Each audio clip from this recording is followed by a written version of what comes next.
Hello friends, ഇന്ന് നമുക്കൊരു creamy ആയിട്ടുള്ള ഗാർലിക് ചിക്കനും ഗാർലിക് റൈസും ഉണ്ടാക്കിയാലോ? വന്നോളൂ. ചിക്കൻ്റെ ബ്രസ്റ്റ് പീസാണ് ഞാൻ എടുത്തിരിക്കുന്നത്. അതിലേക്ക് അല്പം വിനെഗർ ആഡ് ചെയ്യാം. ഇത് ചിക്കൻ കൂടുതൽ സോഫ്റ്റും ജ്യൂസിയും ടെൻഡർ ആവാനും സഹായിക്കുന്നു. 30 മിനിറ്റത്തേക്ക് മാറ്റിവെക്കാം. ശേഷം ചിക്കൻ ഒന്ന് വാഷ് ചെയ്ത് രണ്ടായി കട്ട് ചെയ്യാം.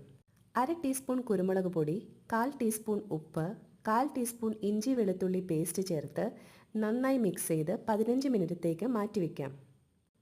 ഒരു പാൻ എടുത്ത് 1 ടേബിൾ സ്പൂൺ ബട്ടർ ആഡ് ചെയ്ത് ചിക്കൻ അതിലേക്ക് ചേർത്ത് 8 മിനിറ്റ് മീഡിയം ഫ്ലെയിമിൽ ഫ്രൈ ചെയ്തെടുക്കാം.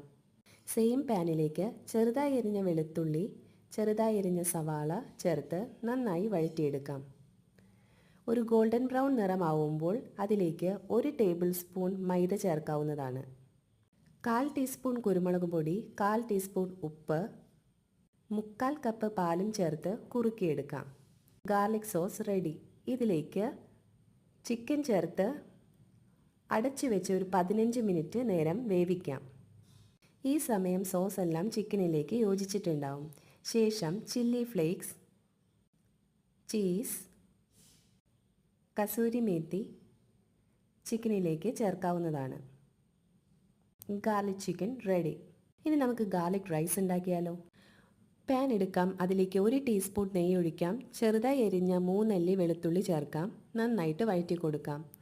വേവിച്ച് വെച്ച സെല്ല ബസ്മതി റൈസ് നമുക്ക് ഇതിലേക്ക് ചേർക്കാം. ആവശ്യത്തിന് കുരുമുളക്, മല്ലിയില എല്ലാം ചേർത്ത് നന്നായി യോജിപ്പിക്കാം. ഇനി നമുക്ക് ക്രീമി ആയിട്ടുള്ള ഗാർലിക് ചിക്കൻ്റെ കൂടെ ഗാർലിക് റൈസ് സെർവ് ചെയ്താലോ? കാണുന്നത് പോലെ തന്നെ വളരെ ടേസ്റ്റാണിതിന്.